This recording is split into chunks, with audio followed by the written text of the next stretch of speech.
Acá me acompaña el doctor Balach, que es mi especialista tecnológico del instituto, y él se va a encargar, digamos, de toda la parte procesal electrónica del expediente, ¿sí? Yo voy a hablar más de la parte de fondos de alimentos.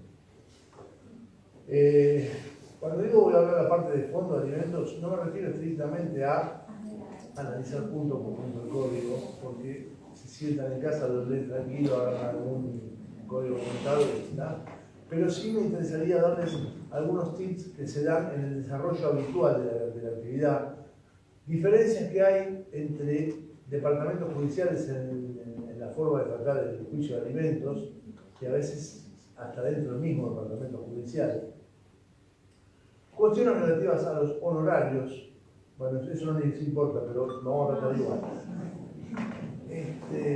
Y les traje, que los voy a dejar ahí, dos ponencias que hice, una en el año 16 en el Congreso Provincial de Junín, que fue aprobada por mayoría, sobre la necesidad de modificar y unificar el sistema procesal de alimentos. ¿Tá? Ya vamos a ver, digamos, que hay demasiados cabos sueltos, se presta a demasiadas interpretaciones. Entonces, cuando viene un cliente de estudio, ¿cómo seguimos?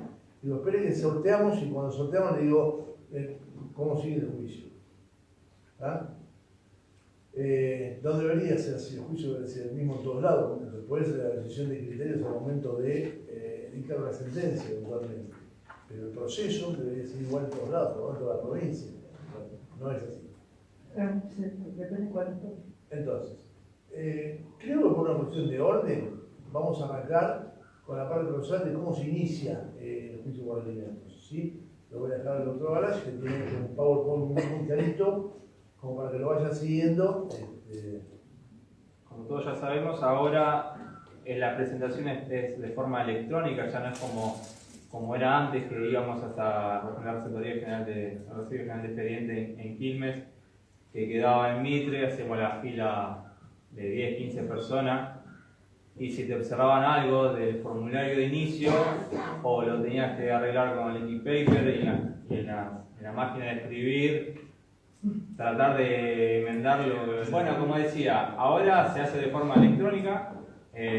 ¿Cómo se hace el escrito de inicio? Entramos a nuestro token, a notificaciones electrónicas. Acá, como pueden visualizar, vamos a la parte donde dice iniciar causas. Acá puse un ejemplo haciendo mención un expediente que tramite en Quilmes. Vamos a donde dice seleccionar organismo, seleccionamos Departamento Judicial Quilmes, Receptoría General de Expedientes Quilmes. En título ponemos iniciar demanda de alimentos, y en observaciones tenemos que poner nuestro correo electrónico. Muy importante eso, porque es donde nos envían, una vez que lo recibe la Receptoría General de Expedientes, nos envía el formulario como que fue sorteado en ese correo donde nosotros estamos denunciando. La comunicación del sorteo. Jamás lo puse el mail ahí, siempre me llegó. A mí también una vez. Por ahí lo pones en la demanda, Sí. Pero ellos lo toman más fácil de ahí. claro, es más fácil observarlo dentro de la observación. Bárbaro. Ahí le pongo la radicación. La radicación justo acá no entra en la pantalla, pero si ya hay algún expediente previo a iniciar, supóngase, no sé, habíamos iniciado alimentos, la progenitora inicia alimentos y el progenitor quiere iniciar un régimen de comunicación, directamente abajo donde dice pedido de erradicación directa, ponemos ya los datos de la receptoría para directamente vaya por conexidad a ese departamento judicial y de ese juzgado. Bueno, fuero, obviamente familia, a un objeto tenemos alimentos y localidad Quilmes. En la parte de actores de las causas, iniciamos, colocamos todos los datos del actor, apellido, nombre, DNI, número de documento, podemos confirmar los valores del actor y ya nos cargaría abajo todos los datos del actor. Lo mismo como los demandados. Así como lo pueden ver, de nombre, por ejemplo en este caso puse de nombre Roberto, apellido Rodríguez, documento tal, tipo física. Perdón, si hubiera todo demandado, por ejemplo, padre y abuelo, hay una planilla adicional, ¿verdad? Para Sí, no. otros actores. No, eso como era antes. Ah, Ahora, directamente cuando, por ejemplo, ven que ahí dice el nombre Roberto, apellido Rodríguez, ya está seleccionado. Si ahora mismo cargamos en los ítems que están en blanco, aunque por ejemplo ponemos el apellido demandado, nombre demandado, DNI, y confirmamos valores, va a aparecer ahí abajo el nombre del abuelo, por ejemplo. Así es ahora. Antes sí había un formulario de inicio que ya no se utiliza más. Esa planilla, no, yo te digo la planilla física, la que usamos en la Recentoría General. Para más actores más demandados. Claro, pero bueno, ahora directamente ya confirmando dentro del mismo sistema, del mismo portal, nos cerramos un formulario. Y en el procesador de texto, que sería debajo de que confirmó los valores, acá tenemos ya para completar la demanda. Yo en este caso puntual, ya de todo... Habitualmente la armamos afuera en Word, en el doctor que tiene, y copio y pego directamente. Lo que es importante acá es seleccionar donde dice tipo SCBA. Está marcado arriba a la derecha. Eso significa que todo, una vez que seleccionamos todo eso y le ponemos tipo SCBA, nos ponen los márgenes que utilicemos nosotros anteriormente, que sería, no sé, izquierda 5 centímetros, superior 5 centímetros y demás. Y en archivo adjunto adjuntamos la documentación necesaria en este caso de la demanda. Bueno, una vez enviado esto, que ponemos ahí que dice abajo firmar y enviar presentación, no va a figurar esto. Cuando dice recibida, va a figurar pendiente. Acá ya figura recibida porque ya lo recibió el juzgado, ya fue sorteado. Ven que arriba dice, por ejemplo, recibido por Recentoría General de Expedientes, Provincia de Varela, el 18 del 11 del 2022.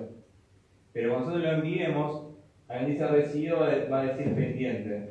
Ahí en este caso, por ejemplo, dice generador, este sería mi domicilio electrónico, cuál es el organismo interviniente, cuál es la carátula, número de verificador y demás. Y cuando lo enviemos, nos van a enviar de la Receptoría General de Expedientes a nuestro correo que pusimos en la presentación de inicio el formulario que correctamente se inició.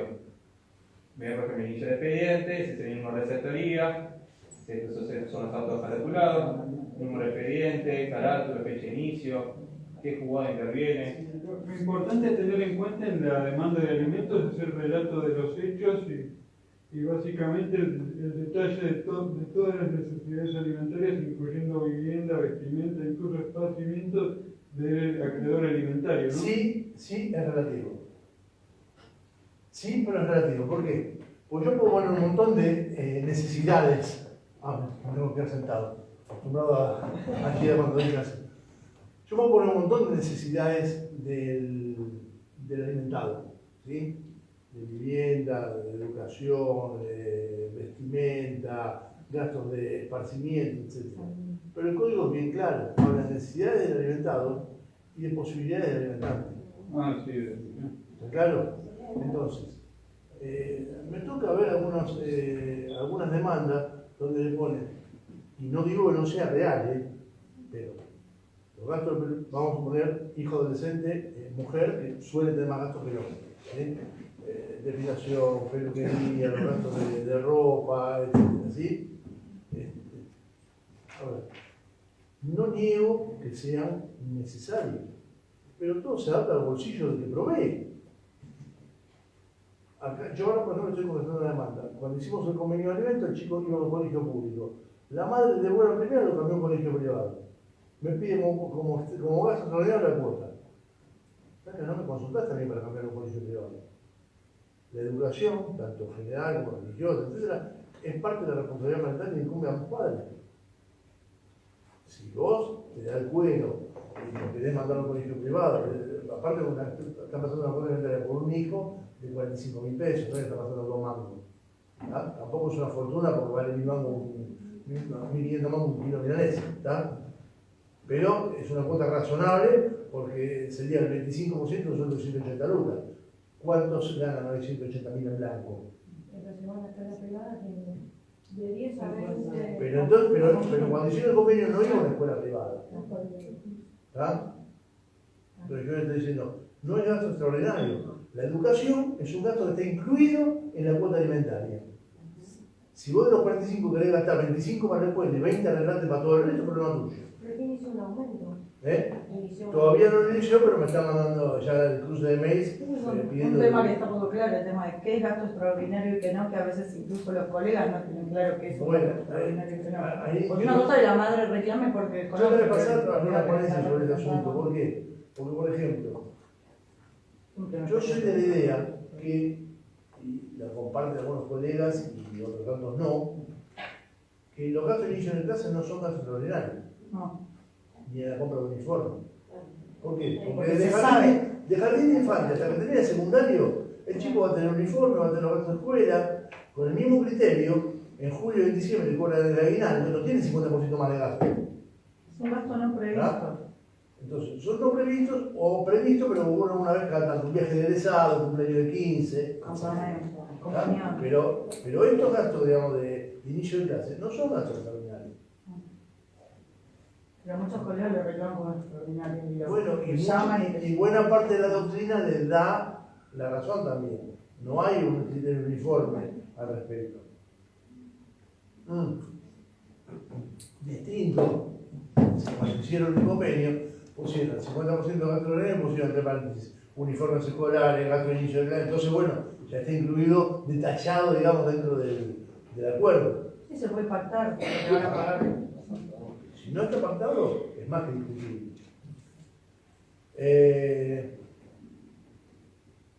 Otra cuestión que resulta interesante. El Código Nuevo habilita a reclamar la misma demanda contra padres y abuelos. El Departamento Judicial de Quilmes no habilita. Tiene un código propio. En general, piden que se agote la instancia contra el padre, como era controla con el viejo código para reclamar al abuelo. A ver, primero, yo soy de la idea que si el juez quiere legislar, se postule para diputado o senador. Él está para aplicar la ley, no para crearla. Salvo que sea una situación descabellada donde tenga que actuar.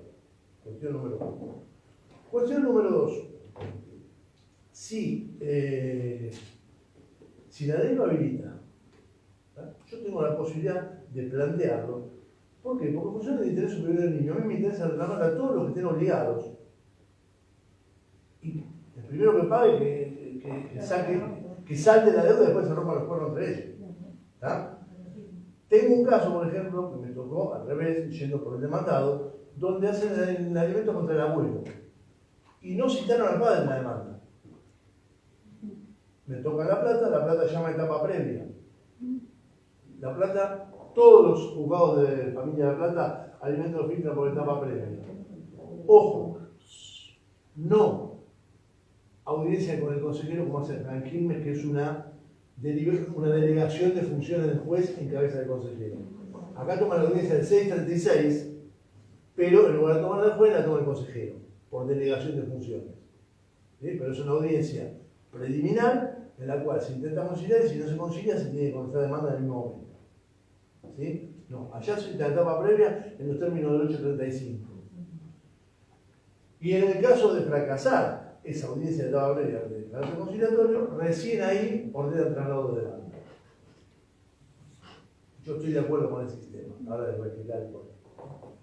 Pero bueno, en ese caso me citan, voy por el abuelo y un momentito, me presento, constituyo domicilio, etc.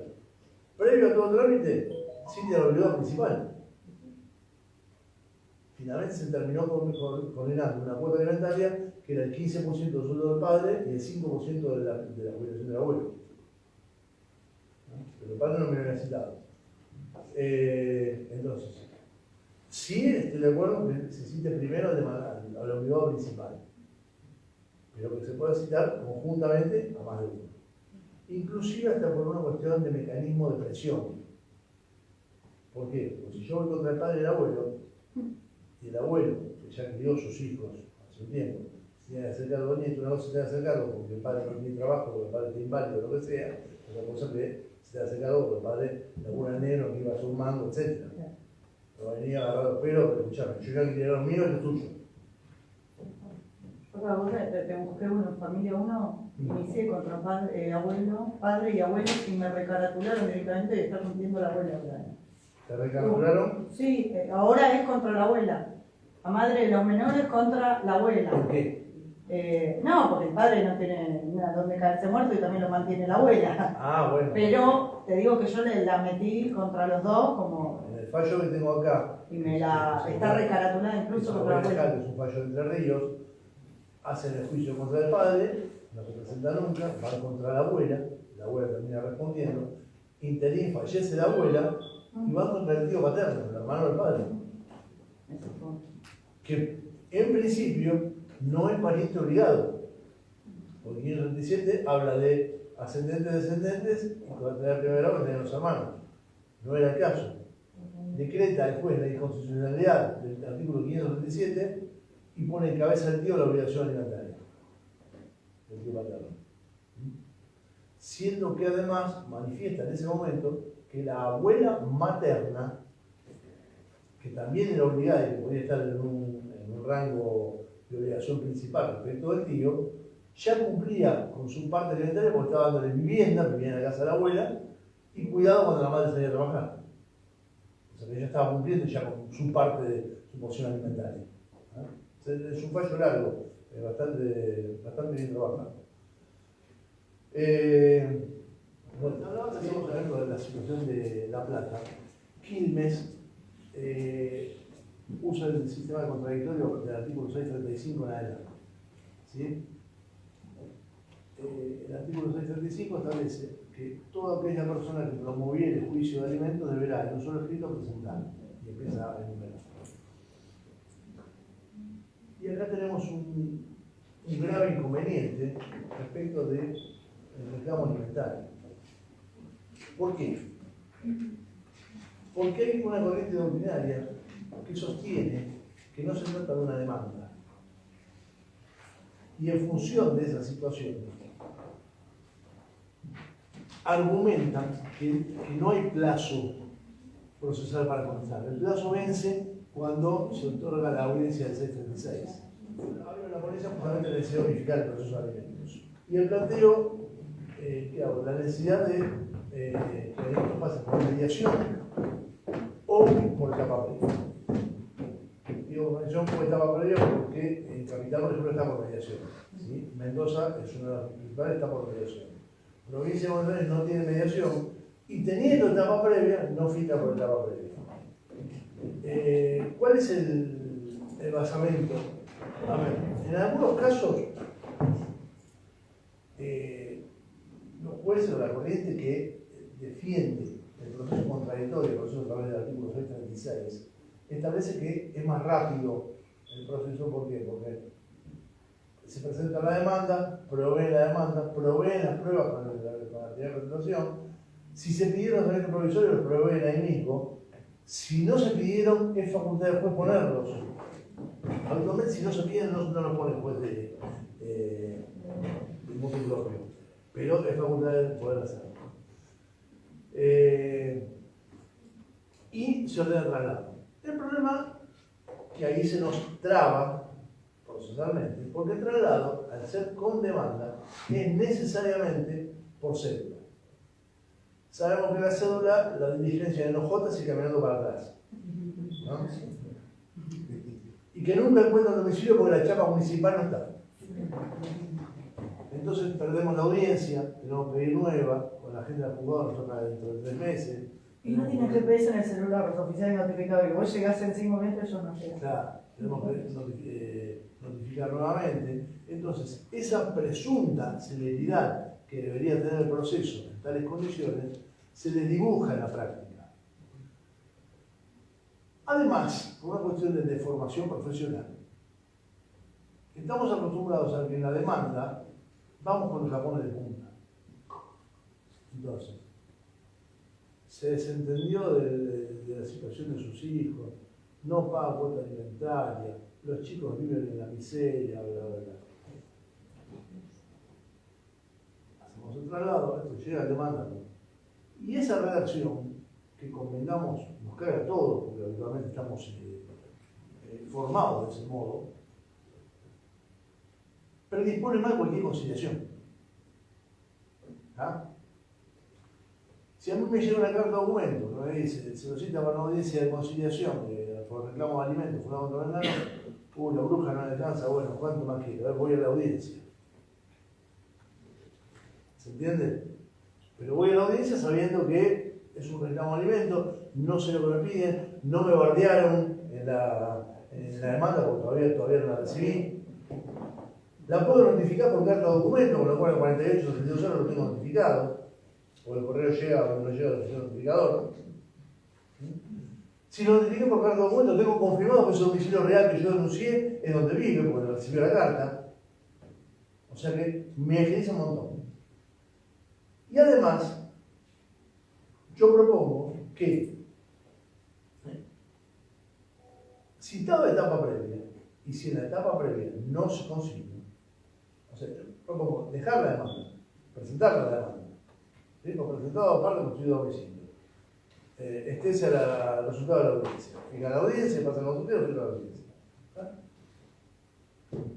Si hace la audiencia, se presenta, no se concilia, y tu señora acá está su copia de demanda. Queda notificado en el acta de la audiencia. 10 días para contar. Se terminó el partido. No tengo más problema con oficial notificador. Queda notificado llevándose las copias en el acto, o en las copias, o el link, o lo que fuera, por algo que sea, la copia virtual eventualmente. El propio acta de la audiencia me sirve de cédula de notificación, porque es un instrumento público, y agilizo muchísimo más el proceso.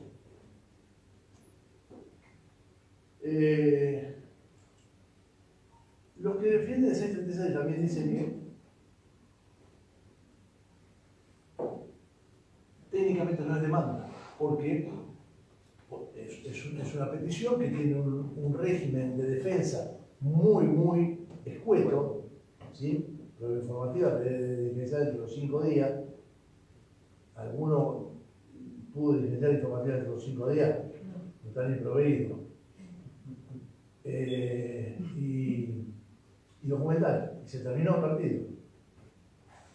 Con lo cual yo planteo, y la igualdad ante la ley, si tengo testigos de que el nene está la mitad de la semana conmigo, por ejemplo, si me estoy haciendo cargo de otras obligaciones, que un hijo en una parte y un hijo en la otra parte, el mayor se quedó con el papá, la nena se quedó con la mamá, por ejemplo.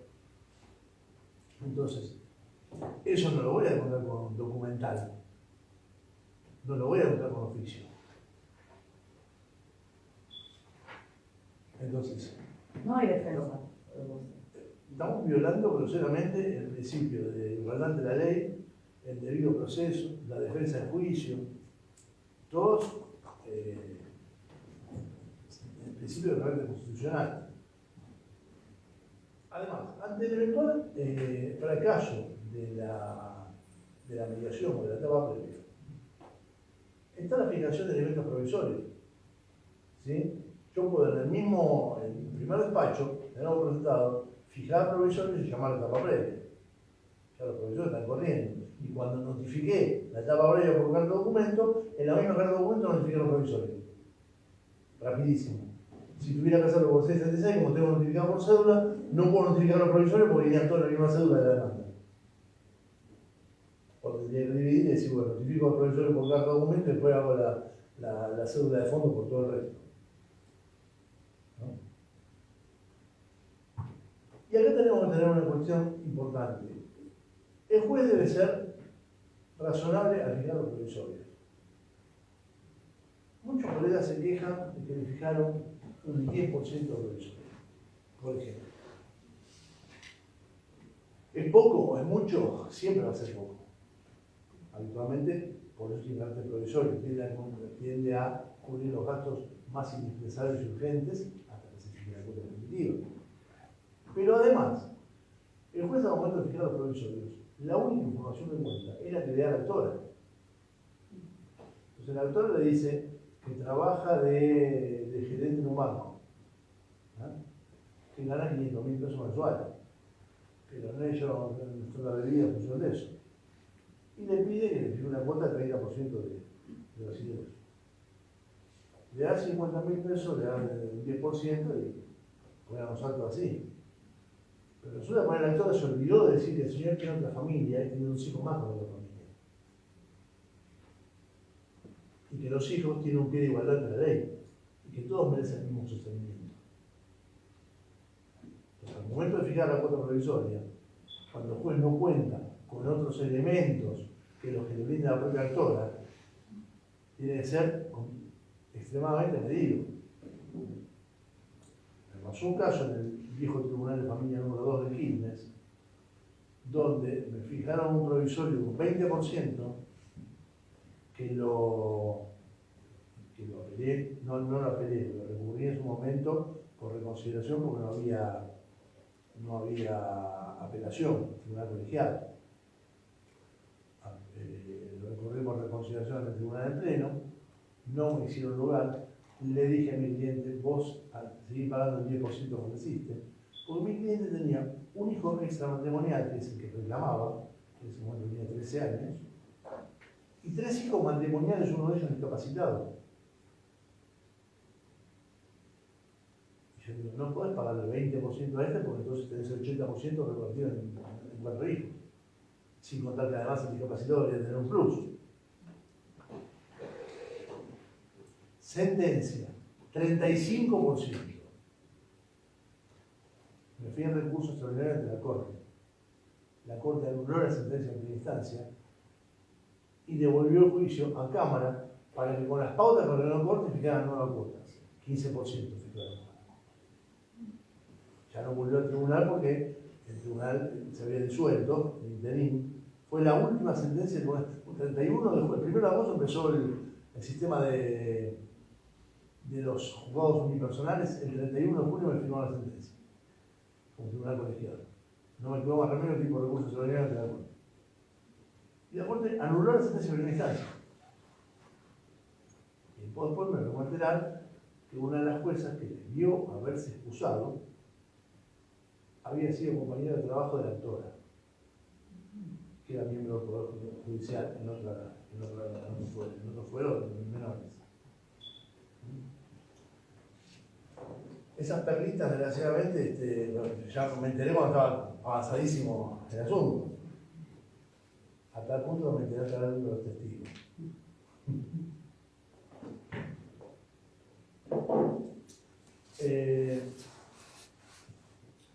Vamos a ver un poco el asunto de la prueba.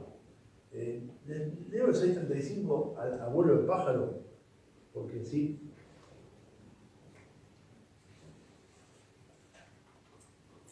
Recaudo. La parte de promover el juicio de alimentos deberá en un mismo escrito hablaba del juicio de alimentos. A ver, para aquellos que sostienen que no se trata de una demanda porque es atípica o por tipo de... Tiene 4 patas, ladra y mueve la cola, es un perro.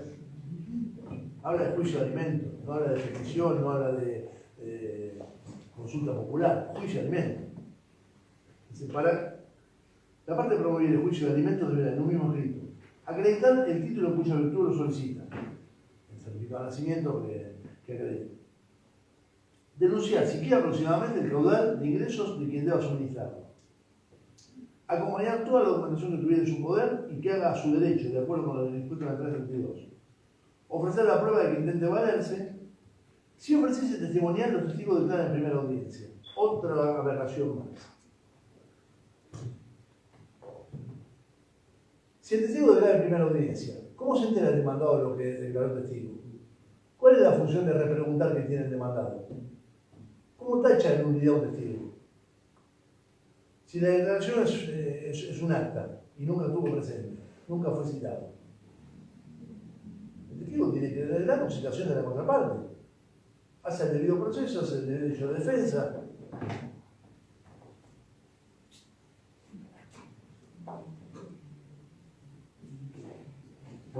Después seguimos con el 636, que es la audiencia preliminar. Vamos al desarrollo de la prueba procesalmente.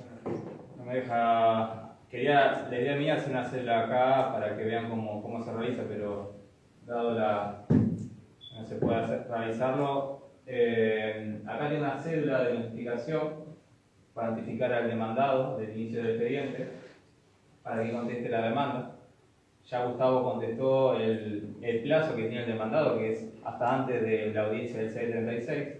Perdón, un detalle muy fundamental. Hay un fallo de acá de creo que es de Varela 2, confirmado por cámara. No me acuerdo si Varela 2 o Varela 3. Creo que Varela 2, confirmado por cámara. Que tuvieron por incontestada la demanda porque la presentó después de fracasar la audiencia 636. La parte contraria mía, Varela 3 también lo mismo. Sí, Varela 3. Pero en el mismo acto de la audiencia. En el mismo acto terminamos la audiencia, Si la audiencia es conciliatoria, y el demandado quiso ir a primero contestar, concilio. Sí, puede Si no con la concilio, audiencia se la acá está la tuvieron moción de demanda. tardía. por tarde, sí, amiga. Porque si no, ¿para qué voy a conciliar? Contesto demanda y prueban todas las pruebas. Salió de la audiencia y tenía la contestación, fue a contestar, después no, por tardía. Claro, Porque es hasta el momento de la audiencia la contestación, supongo. claro, está bien, pero me refiero, hasta el momento de la audiencia, si la audiencia es conciliatoria, Claro. si yo voy a conciliar, listo, voy a ir y abro un acta. Si el acta dice no conciliaron, listo. En este mismo acto, el mandado acompaña con contestación de Bueno, demanda. primero por tarea, a partir de esa, que no me pasó a mí porque yo iba por la actora, pero a partir de ahí, yo si voy para el demanda, por la duda contesto antes. Un día antes contesté y después sea lo que sea.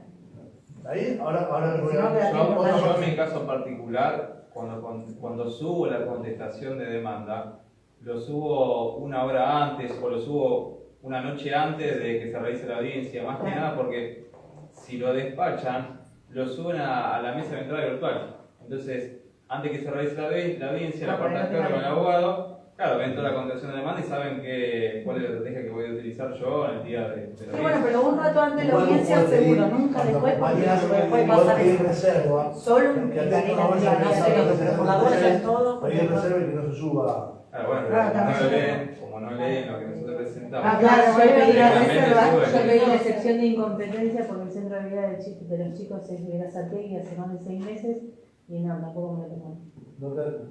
¿Qué no te tomaron? La excepción de incompetencia. Cámara, ¿no? Varela 3. Ya en Varela 3.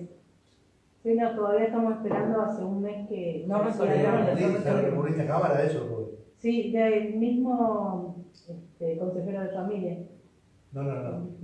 Vos planteaste la En incompetencia. la contestación de demanda que no la Perfecto. tomaron. ¿Te hicieron lugar o no? No, Bueno, directamente en la contestación. ¿y apelaste? No la apelé porque estoy esperando de contestar. Es mi primer demanda de alimentos. Bueno, No te despacharon entonces. No. No sé, todavía no se expidieron sobre la te competencia. dijo eso consejero, pero de boche. Claro. Bueno, cuando te lo despachan, si marcaran que ellos son competentes y vos planteas en el centro de vida, apelalo. ¿Tá? Es más, podés decir. Pero puede ser que ya casi 30 días que no se despachó. Sí. Corazón. Sí. Pensé que te habían rechazado, pero sí. Una familia de 4 me tuvo 6 meses para probar una liquidación. ¿Dijo Varela 3? Sí. Podrían ser unos por par de meses más todavía. Sí. Bueno, Yo estoy por la parte del demandado, que igual le fijaron alimentos provisorios por un 20%. lo que pasa es que hay. Vos estás por la parte de demandado y la actora Alicia Varela. El demandado, ¿dónde vive? El demandado vive en Varela. Bueno, y la espera. actora Hay vive en jurisprudencia que dice que el demandado no se puede. No me sale la palabra.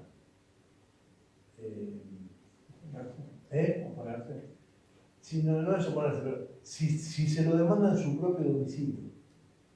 Pero la competencia la determina. Está bien, la competencia la determina, pero a vos te permiten la posibilidad de ordenar en el domicilio del demandado. Y el demandado no se puede poner si lo demanda en su propio domicilio porque es el más cercano que tiene. Pero tiene que ser más cercano a los chicos, tiene que ser más cercano a la actora por una facilidad. Volvemos a lo mismo. La actora es la que tiene la facultad de hacerlo. De Habitualmente debería elegir el domicilio del centro de vida. Pero no siendo así, puede demandar en el domicilio del demandado y el demandado no se puede, no me sale la palabra, ya,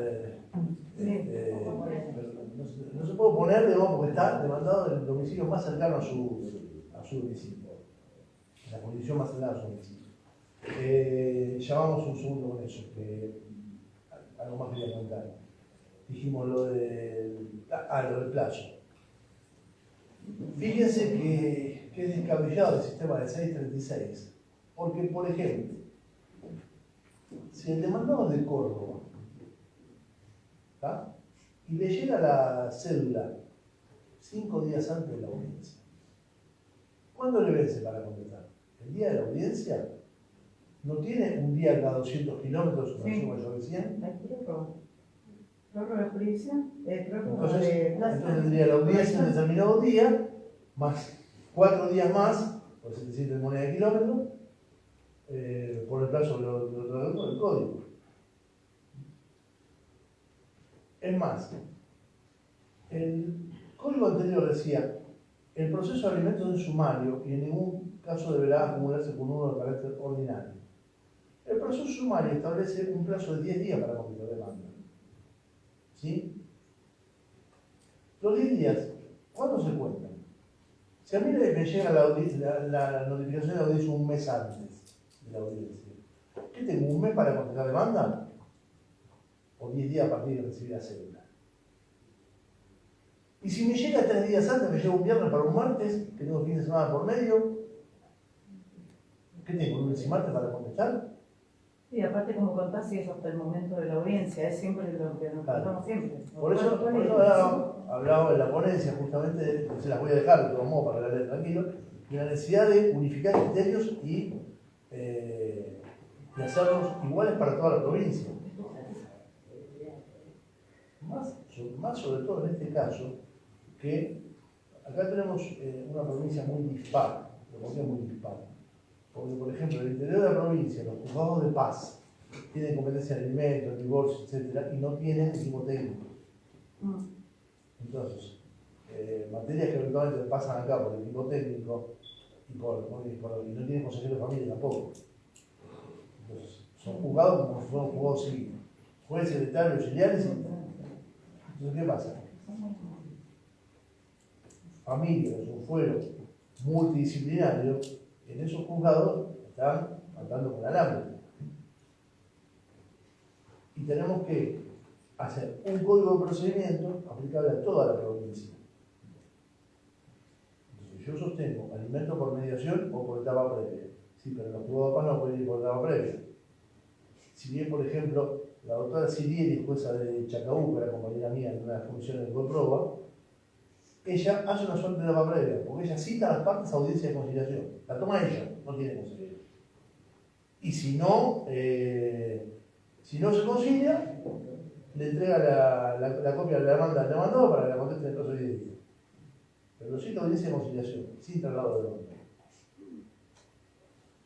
Otro problema que tenemos, por ejemplo, en la audiencia de etapa previa, es que buena parte de la judicatura entiende que la etapa previa no es de concurrencia obligatoria. ¿Qué es lo que pretendo marcar con esto? ¿Qué es la audiencia de etapa previa? ¿Una citación judicial? ¿Qué es la citación judicial? ¿Una carga procesal? Entonces, la falta de cumplimiento de esa carga procesal conlleva alguna sanción. Yo lo que planteé es que al que no se presenta debidamente notificado en etapa previa, le apliquen las 30. ¿Por qué? Porque no es obligatorio conciliar, pero sí es obligatorio concurrir. Salvo puede acreditar que no vino porque está enfermo, no vino porque está de viaje, etc. Pero la concurrencia es obligatoria. Lo que no es obligatorio es conciliar. Porque si me cita la etapa previa como una forma de desdramatizar el proceso, o cualquiera, estamos alimentos, pero puede ser un cuidado personal, un propio de comunicación, una elección de bienes, etc. Una forma de descomprimir el proceso y ver si se puede solucionar. Y no me presenta la etapa previa. Entonces, bueno, por lo menos que le duela en el bolsillo, digo en el bolsillo, por ahí habría que otro tipo de relaciones, que le duela en el bolsillo no presentarse. Y como que una multa a favor de la parte que sí se presentó, por ejemplo. Entonces lo van a pensar 2 veces. Vendrá sin abogado. otro detalle importante. Disculpen que por ahí es medio desordenado, como voy acordando a medida que voy avanzando. Otro detalle importante. Muchas veces se presentan en alimentos sin patrocinio legal, cuando expresamente dice que debe presentar con patrocinio legal. Acá tenemos dos o tres cuestiones. Si la cédula le llegó 48 horas antes, es hasta razonable que no se presente con patrocinio legal. O sea, ahí tenemos un poco la complicidad de la oficina de notificaciones. Si yo le llevo la cédula tarde es una cosa, ahora si yo le llevo la cédula hace un mes y me la licenciaron 48 horas antes, es responsabilidad de ella. Tiene una semana para licenciar conforme al reglamento.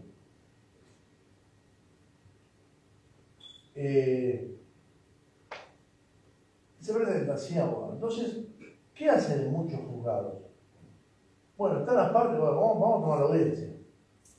Bueno, mire, la señora pide esto, usted le puede ofrecer, trajo recibo de sueldo, de trabajo, pim, pum. Bueno, fijamos 25%.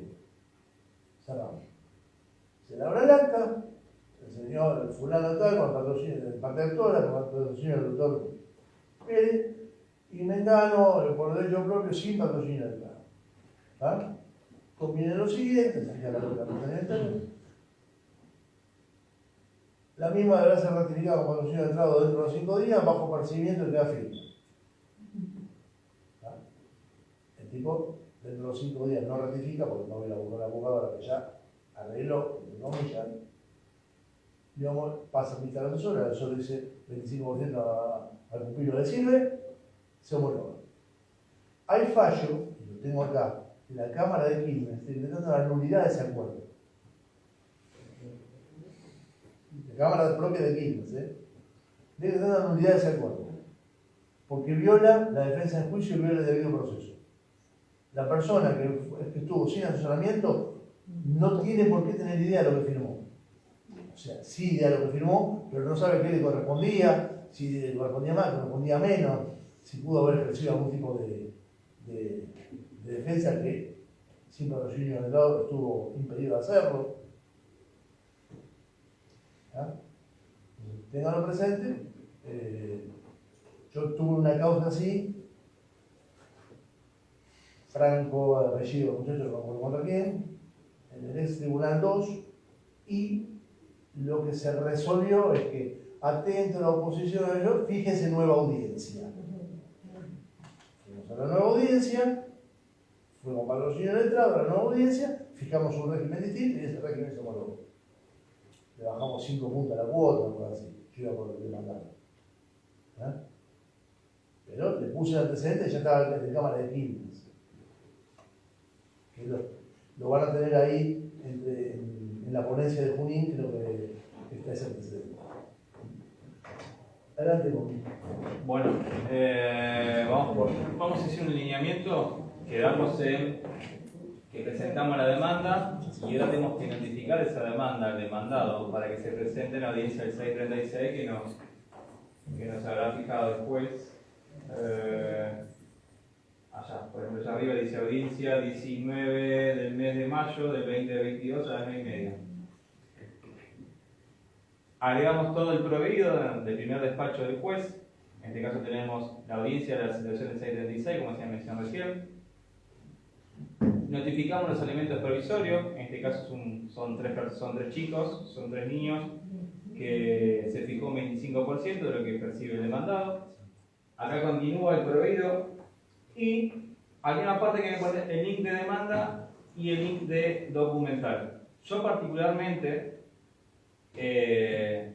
pongo la demanda cuando adjunto en el PDF, adjunto en el portal de presentaciones el PDF, pongo la demanda y la documental en el mismo PDF. ¿Bien?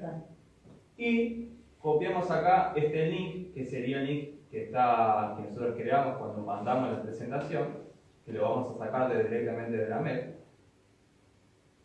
Y acompañamos este artículo 1 de la acordada 3997/20, en donde reza que dice el presente documento ha sido suscrito con firma digital, en caso de haberse oportunamente adjuntado documentación que forma parte del presente traslado, a los efectos de acceder a lo mismo, verificar su autoría e integridad, esta se encuentra disponible sea y nos da dónde podemos descargar este tipo de presentación.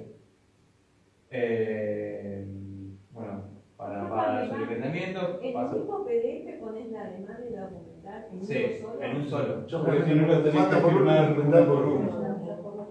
Yo pongo generalmente demanda en uno y todo lo documental en otro. Yo también. Yo no, porque hay una resolución que no se puede. Hay una resolución que es la 3/20 de presidencia de la Suprema Corte, que habla de las buenas prácticas.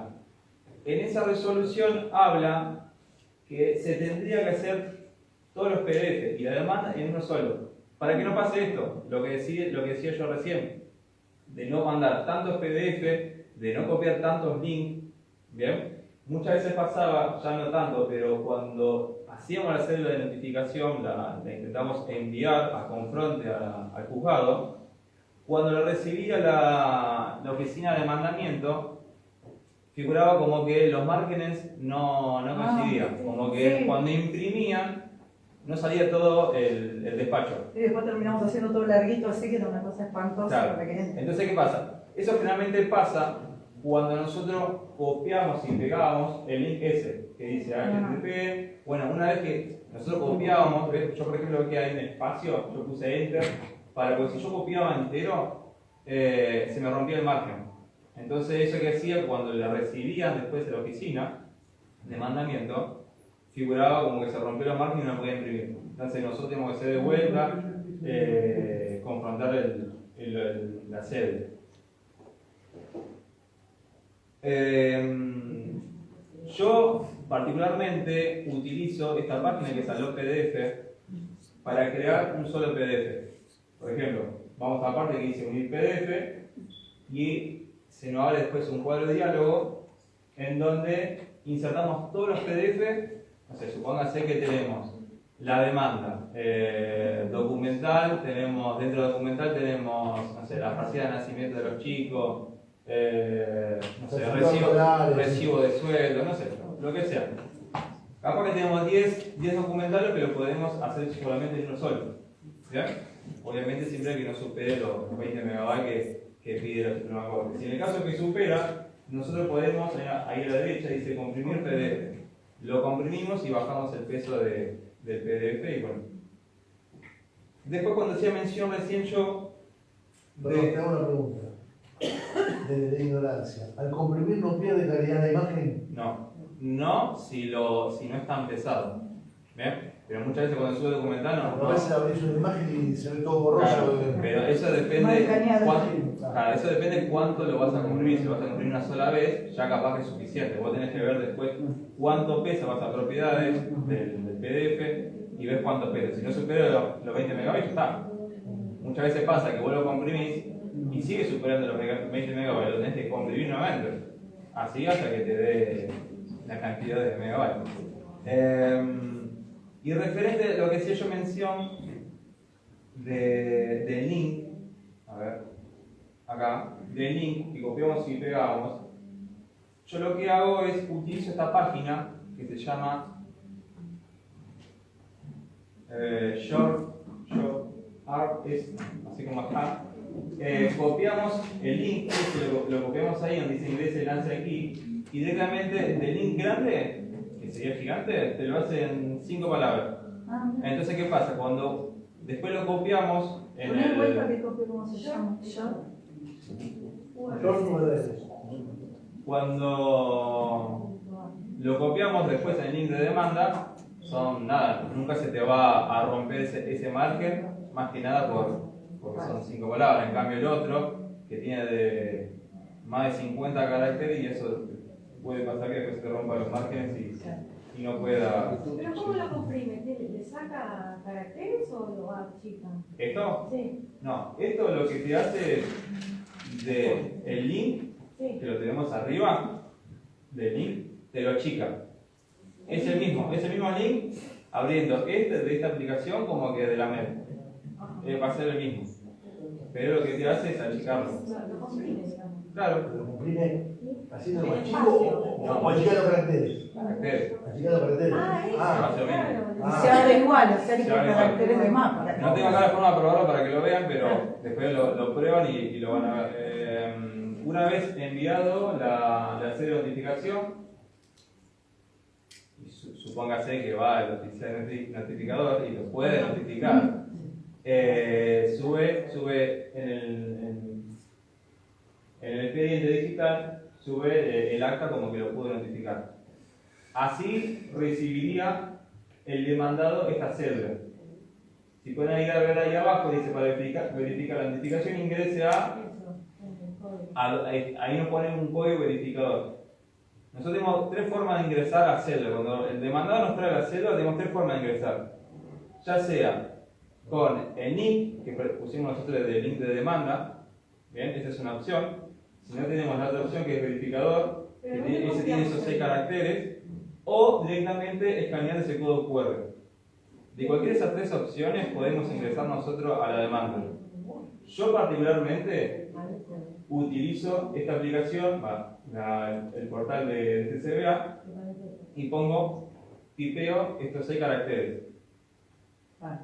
Y directamente nos va a abrir acá la célula íntegra. A ver si carga. Acá. Directamente cuando tipeamos esos caracteres nos abre íntegra toda la célula de notificación. Ahí ya podemos acceder y demás a documental y todo. Bueno. Y hablo ahora de pruebas. ¿Bien? Sí, en particular de prueba, nos interesa fundamentalmente son los oficios. ¿Cuáles van a domicilios electrónicos? ¿Cuáles los tenemos que remitir a nuestro domicilio para diligenciar personalmente? Bueno, supóngase que en empresas informativas generalmente nosotros lo que lo solicitamos es a ANSES, a FIP, a Registro de Propiedad Inmueble, a Dirección Nacional de Automotor para ver si tiene algún bien registrable, algún bien mueble registrable. Mandamos oficio al empleador para que muchas veces cuando nosotros solicitamos alimentos provisorios tenemos que notificar al demandado para que haga una retención directa referente a los alimentos que se hayan fijado de forma provisoria. Para saber si a nosotros la entidad que vamos a enviar, si tiene domicilio electrónico, tenemos dos opciones de fijarnos, o directamente de la página de la Suprema Corte o directamente del portal. ¿Bien? Supóngase que nosotros queremos enviar un oficio en este caso a ANSES. ANSES tiene domicilio electrónico. Si pueden ver acá, dice oficios-quilmes@anses.gov.ar. Directamente el oficio, cuando redactamos en el oficio, ponemos parte involucrada ese domicilio, el que figura acá. ¿Bien? Si el domicilio que vamos a notificar no es un domicilio electrónico, supóngase, no sé, poner que el demandado trabaja de relación de dependencia en un bingo. Como no tiene el bingo, no tiene el domicilio electrónico, directamente lo enviamos a nuestro propio domicilio electrónico. Lo bajamos y después lo llevamos de forma, digamos, lo imprimimos en papel y lo diligenciamos nosotros. Y hacemos como hacíamos antes. Después acompañamos un escrito posterior en donde acreditamos el licenciamiento. El Por registro ejemplo, automotor acá- también, ¿verdad? Lo tenés que hacer así. ¿Cómo? El registro automotor también. Sí, lo tenés que acá hacer tengo así. un ejemplo. Por ejemplo, acá, registro automotor, lo enviamos a nuestro propio domicilio. Si ven acá, dice domicilio notificar, figura mi domicilio, que es 2038 660 1780. Directamente me lo envío a mí mismo. Yo después, una vez que está confrontado del juzgado, me notifica a mí como que se confrontó el oficio, lo descargo, lo imprimo y lo llevo después al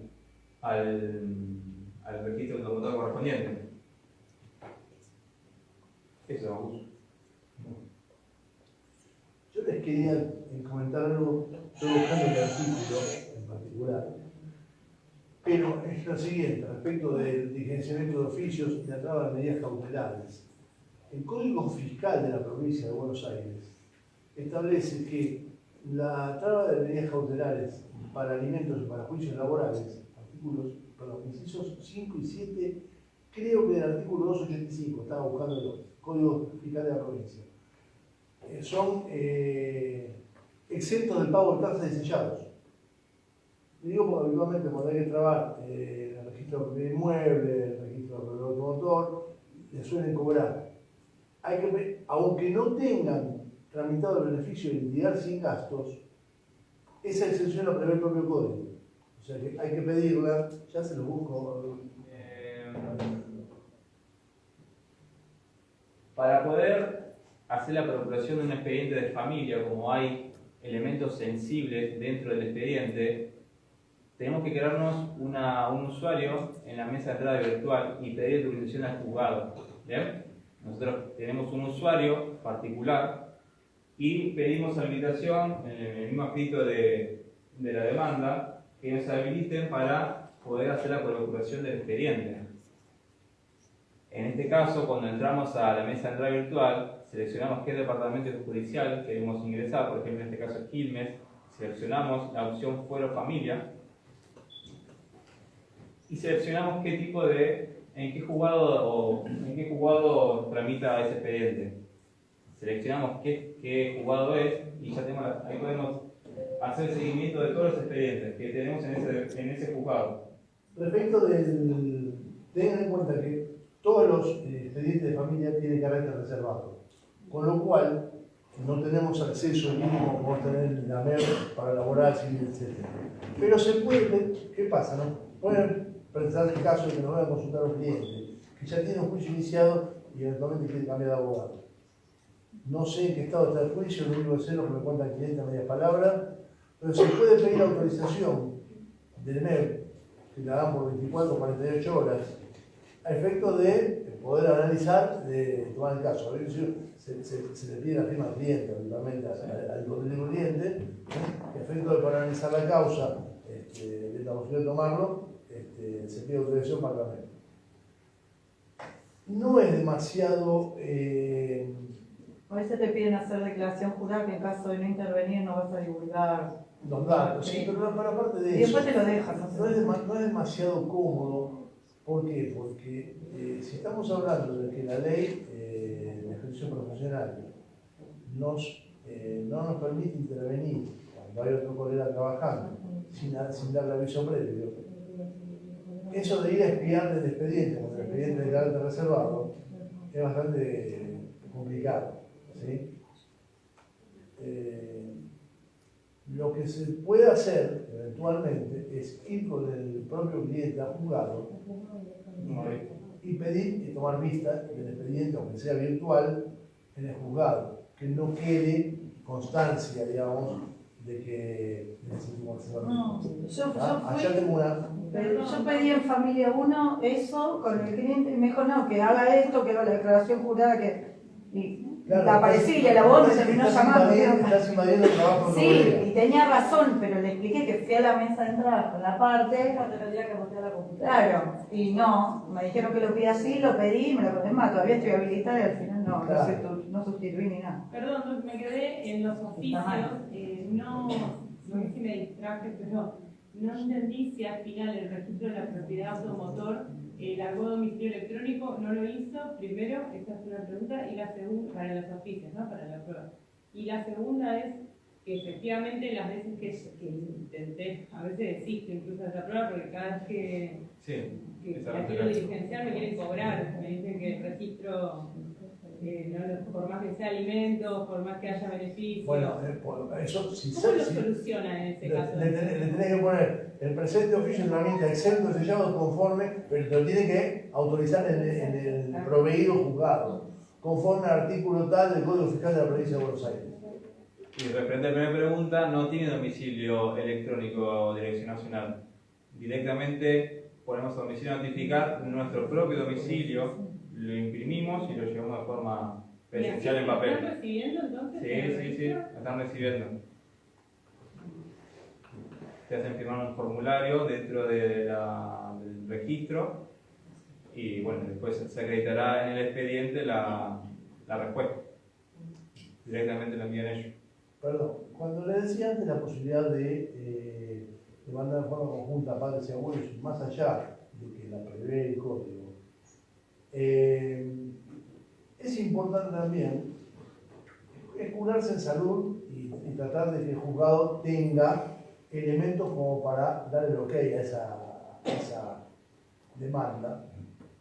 Acompañar por lo menos una certificación negativa de ANSES, como que el tipo no tiene trabajo en blanco, y una certificación negativa de AFIP, como no está escrito como tributo ni nada.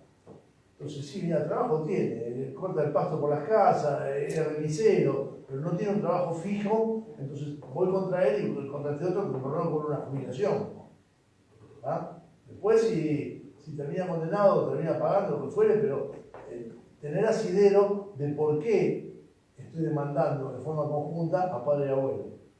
Tengo que agotar la vía de hacer la demanda, citarlo, que venga, o que no se presente, tener una sentencia porque no se presentó, que lo condena al pago de X cantidad de cuotas y no me la paga porque no tiene con qué, ni tengo que pagarle. Bueno, ya si de entrada sé que acompaña una certificación negativa de ANSES y acompaña una certificación negativa de AFIP, bueno, aparentemente no tiene trabajo como para responder. ¿Sí? Yo he acompañado en alguna oportunidad, es mucho más barato, si bien no es lo público, el informe de Gnosis. El informe de Gnosis trae si tiene propiedad, hasta el grupo sanguíneo, porque se ve el informe completo, vale, no sé, 1000 mangos. Entonces, bueno, tengo un panorama medianamente claro de que no tiene auto a su nombre, no tiene casa, etc. ¿Eso junto a la demanda lo junta? Sí, como documental, como junto a la demanda. Una aplicación que se llama Gnosis y se paga con crédito. Es como si fuera Veraz, digamos, pero bueno, es bastante completo. Ahí tiene un informe reducido y un informe completo. Valen distintos, pero el informe completo te trae hasta algunos sanguíneos, más o menos. Te trae datos de vecinos, de posibles familiares. Está muy, muy interesante. Bueno, yo quería ver, me mostrás el video que decía, hablando del derecho de defensa del juicio del demandado. Dice, cabe conferir al demandado un amplio derecho de defensa, en tanto las pruebas que propongan no entorpezcan el trámite sumario del proceso. En el juicio de alimentos, el demandado tiene derecho a intervenir y ejercer su defensa, de modo que puede demostrar la falta de título o derecho de quien pretende los alimentos, así como la situación patrimonial propia o de la parte actora, pudiendo valerse de todos los medios de prueba que no alarguen indebidamente el proceso. Por ejemplo, poder pedir un perito contador para justificar los ingresos de la otra parte del comerciante, que está ganando bien. Cámara Civil de La Plata. Otro, el afán de determinar la sumariedad del proceso de alimentos no torna lícito discriminar el derecho de defensa en su ejercicio, según la parte que lo ejercite. Lo sustancial es que la prueba ofrecida por el demandado no postergue el plazo para dictar sentencia que determina 644 del Código Procesal, mediante el ofrecimiento de pruebas que por su innecesariedad dilatara indefinidamente la causa. Pero en tanto y en cuanto la prueba ofrecida no suponga esa intención, debe reconocerse al demandado la misma amplitud probatoria que al actor. También, Cámara Civil de Capital.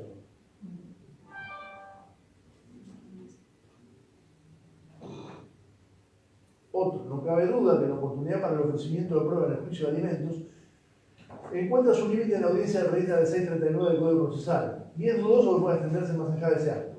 Sin embargo, la aparente rigidez de la norma debe ceder en supuestos en que puede verse violentado el derecho de defensa del alimentante, quien, en el supuesto de autos, no tuvo la oportunidad de conocer los alcances de la demanda hasta el momento de la audiencia. O sea, lo citaron 48 horas antes. Y bueno, actualmente el nuevo Código Civil dice en el 710, dice los procesos de familia se rigen por los principios de libertad, amplitud y flexibilidad de la prueba. Bueno, ahí hablo del plazo, de la invariabilidad del plazo para contestar demanda. Sí, se los leo porque no es tan largo y me parece vale la pena. Dice acá se presenta un nuevo desafío procesal para resolver y que conforme al habitual tratamiento judicial del asunto da lugar a otro planteo de inconstitucionalidad.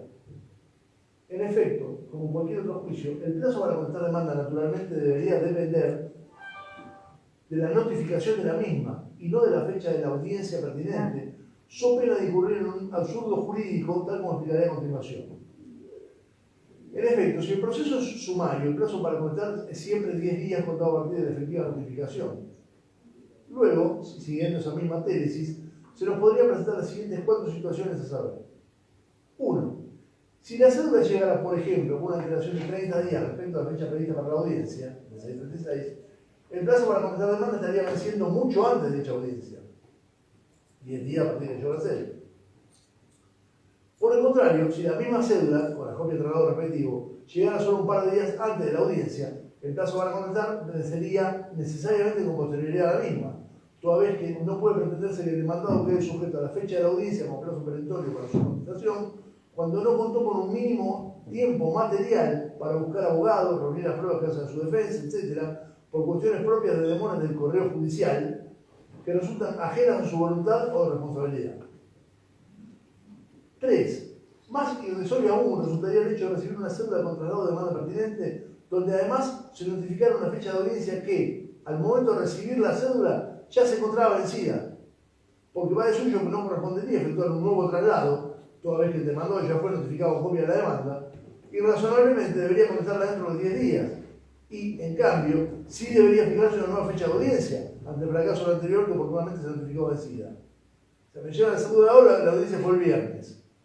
Pero no me van a hacer un nuevo traslado de demanda. La cédula me llegó. Sí, la demanda llegó. Entonces, tengo 10 días para contestarlo y que me fijen una nueva fecha de audiencia. Y por último, ¿cuál sería el tratamiento respecto a la concesión de demanda si el demandado viviera, por ejemplo, a 750 kilómetros del asiento del juzgado? ¿Qué fecha le aplicaríamos como tope para contestar? ¿Será la fijada para la audiencia? ¿O tal vez serán los 10 días previstos para el proceso sumario, contados desde la notificación de la demanda?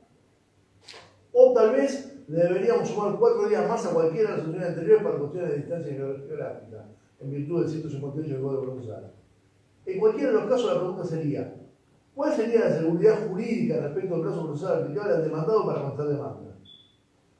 Como respuesta a dicho interrogante, entiendo que el detalle precedente es sumamente claro para determinar que el plazo de contestación de demanda no puede depender de una audiencia ni quedar sujeto a una nebulosa jurídica, que corresponde aplicar los plazos que prevé el Código Procesal para cada tipo de proceso, y que en el caso que nos ocupa, proceso sumario, debe ser 10 días a partir de la fecha de notificación, independientemente de la fecha de audiencia respectiva. Bueno, después hablo del patrocinio del trabajo obligatorio, que ya les comenté antes.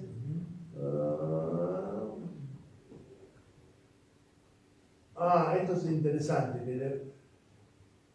Se van a tomar con muchas situaciones donde interviene la Defensoría.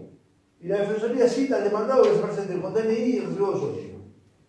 ¿Está?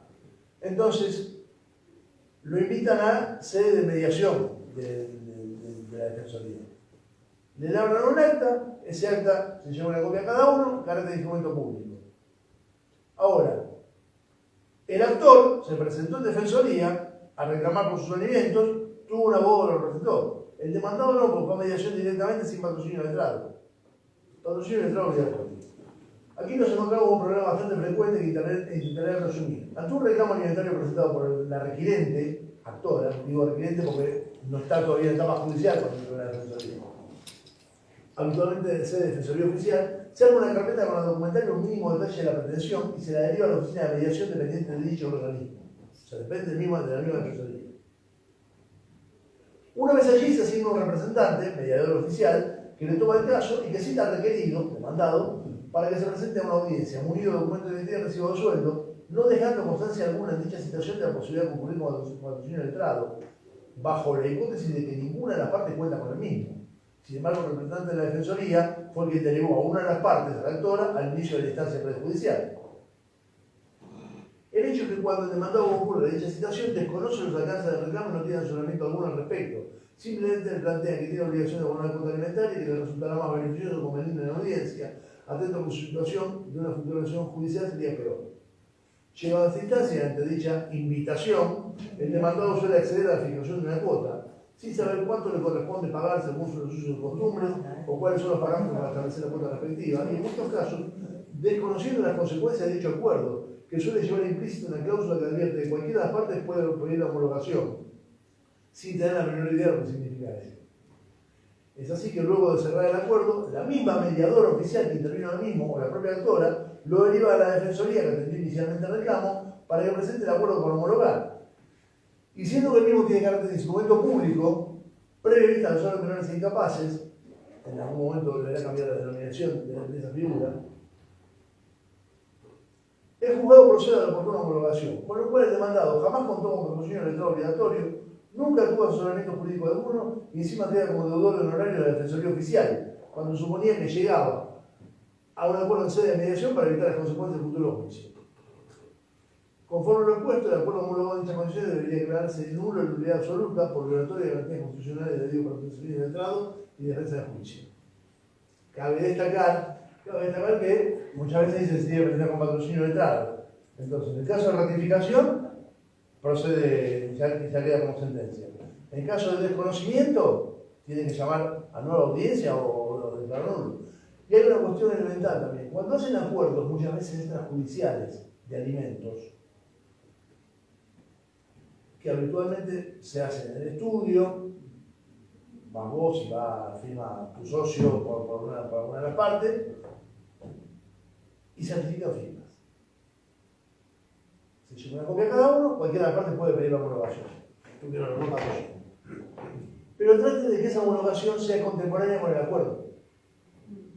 Porque si yo estoy de acuerdo en diciembre, y acompañé la documental de partida de nacimiento, certificado de formalidad, recibo de sueldo, etc., como para hacer todo el paquetito, y lo vuelvo a homologar en agosto, ¿qué pasa? No lo homologamos porque lo viene cumpliendo.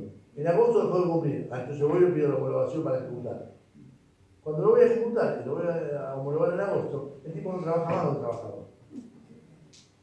Entonces cambiar las condiciones de hecho que dieron lugar a ese acuerdo. Traten que la homologación sea contemporánea. Un mes, 2 meses, 3 meses, pidan ya la homologación. Independientemente de eso, tengan en cuenta que hay un fallo relativamente reciente, digo 2 o 3 años, de Corte Suprema de Justicia de la Nación, que establece que no es necesaria la homologación de los acuerdos para su ejecución. O sea, el acuerdo es un contrato entre partes. Como tal, conforme al viejo Código Civil, no sé en qué artículo de nuevo estará replicado, pero puede estar, es ley para la parte. Y es de cumplimiento obligatorio. Entonces se puede ejecutar aún sin previa homologación judicial. Jurisprudencia de lo que le hablaba recién. Si la audiencia cuestionada se celebró contraviniendo la exigencia de patrocinio de letrado obligatorio, pues el sujeto surge que no fue existido por el letrado alguno, ello implica que el accionado en la oportunidad careció de capacidad procesal y se encontró, según mi parecer, en estado de indefensión y desigualdad con relación a la contraria. Como natural consecuencia, el acto no alcanzó a reunir la totalidad de recaudos indispensables para obtener su finalidad, que se subsuma en definitiva la necesidad de asegurar la inviolabilidad de defensa del juicio de la persona y los derechos. Cámara de Quilmes. Careció de capacidad procesal. Capacidad procesal y no tiene patrocinio de Estado. Entonces no sabe lo que está firmando. Fue el Casanero, la Cámara de acá de Quilmes. Más y Casanero. También, resulta nula la nulidad absoluta la audiencia celebrada en el marco del 636, en la que el accionado intervino contraviniendo la exigencia de patrocinio de letrado obligatorio, previsto en 111 del 5177, colocándoselo en un estado de indefensión que no es suplido por la presencia del magistrado. Esto es de la Cámara de San Nicolás. Bueno, después habló, no lo voy a hacer ahora, pero al principio de no discriminación y de la igualdad de los hijos ante la ley.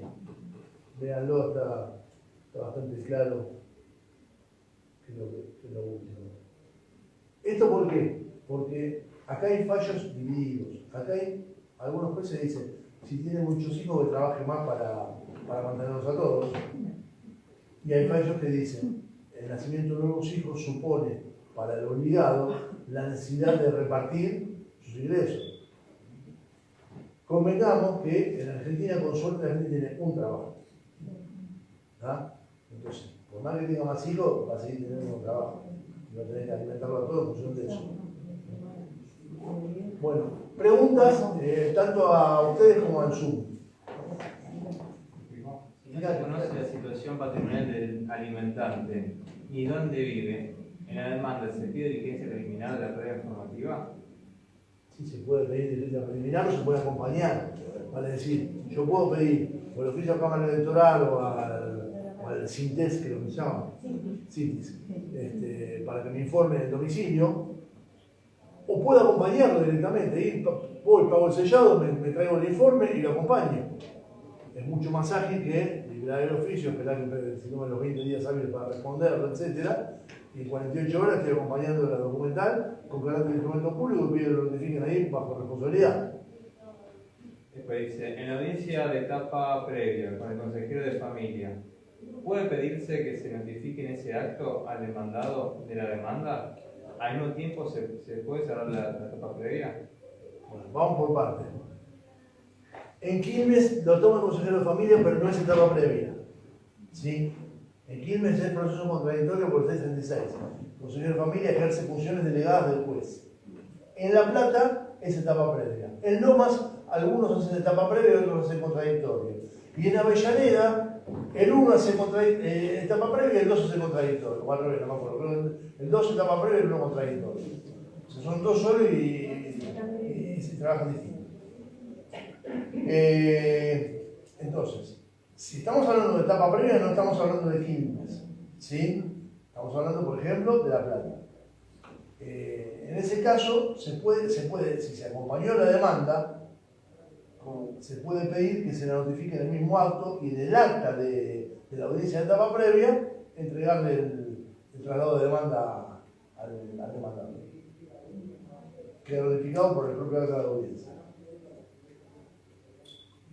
¿Puedes preguntar?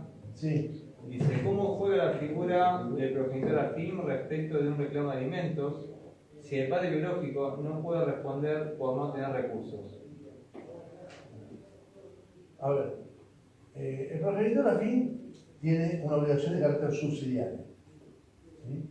Convengamos que, mientras conviven, naturalmente se está haciendo cargo de los gastos alimentarios, o de llevarlo a la escuela, etc. El problema a veces se plantea cuando dejan de convivir. ¿Está? Me pongo en pareja con una mujer que ya tiene un nene de 2 años, de otra pareja anterior, después tenemos un hijo en común, ¿está? Y a los 10 años me separo. Sobre el hijo que tenemos en común yo tengo una obligación directa, porque soy el padre. Sobre el otro, puedo llegar a tener una obligación indirecta o subsidiaria. ¿Por qué? Porque si el padre es insolvente, y yo ahí tendría que decir, el padre, los abuelos, o sea, primero están obligados legalmente, ¿sí? Y yo estuve manteniéndolo y criándolo durante 8 años, porque tenía 2 cuando vivimos juntos, entonces puedo tener una obligación como progenitor afín. El problema es, si se quiere, ¿cuántos progenitores afines va a haber? Porque se deshizo de mí y hizo pareja con otra persona, y esa otra persona pasó a ser el que marcaba los gastos de la casa, y marcaba los alimentos, ¿verdad? Entonces, me parece que habría que delimitar esa situación. Convengamos que siempre con carácter subsidiario. ¿Qué más? Susana pregunta. Acá el problema es que si yo le respondo a ustedes, les puedo preguntar, quedó claro. En el Zoom no sé si les bastó o no les bastó la respuesta. Sí, decime. Susana pregunta, ¿y si esa casa indicada por el RENAPER no se ubica, porque no hay chapa municipal, tampoco autorizan que vaya la policía a constatar, qué otra forma de notificar queda para poder notificar? Gracias. Si tiene trabajo se puede notificar en domicilio laboral. Si es funcionario público, hay un artículo del código que establece que los funcionarios públicos tienen su domicilio en lugar de ejercer su función. Tengo que notificar a un militar, el unidad militar donde está, tengo que notificar a un director del hospital, el hospital donde dirige, o un maestro, ¿tá? En lugar de ejercer su función. Lo que pasa es que en esos casos se suele indicar que sea el sobre cerrado y directamente a la persona. O sea, no que se lo dejo en vigilancia, por ejemplo. Tengo que ir a la fábrica, que llamen a fulanito de tal, pum, y notificarlo. O sacarle fotos a la casa, no. Bueno, sacarle fotos a la casa, pero estamos hablando de que no se puede identificar la casa. Si se le puede sacar fotos, se puede identificar, aunque no tenga el número. Se pone entre el número 520 y el número 516. No puede aportar el que quiere notificar, porque el oficial notificador llega. No el número, no sabe si es la casa. Claro, no, tal cual. Tenemos muchos problemas, calles con doble numeración. En Quilmes hay un montón. no, una versión de 50, una versión de 100, una versión vieja y nueva que conviven. Y muchas preguntas respecto al material que compartieron los doctores. Eso lo va a enviar el CAC a través de WhatsApp en estos días. Y bueno, para ir cerrando, ¿no? Algo te mando, algo te mando. Vale. La pregunta. No, esa no lo sé. Para que el acuerdo realizado en forma extrajudicial pueda ser ejecutado sin estar homologado, ¿la firma debe estar certificada? No necesariamente, lo que tenés que hacer es eventualmente la preparación de una vía ejecutiva. O sea, llamar al reconocimiento de firma bajo percibimiento de que si no la reconoce, si no se presenta, se tenga por reconocida. Y si la desconoce, ofrecer pericial caligráfica. Es por lo mismo cuando tenés que ejecutar un contrato de alquiler, por ejemplo, que no tiene las firmas certificadas.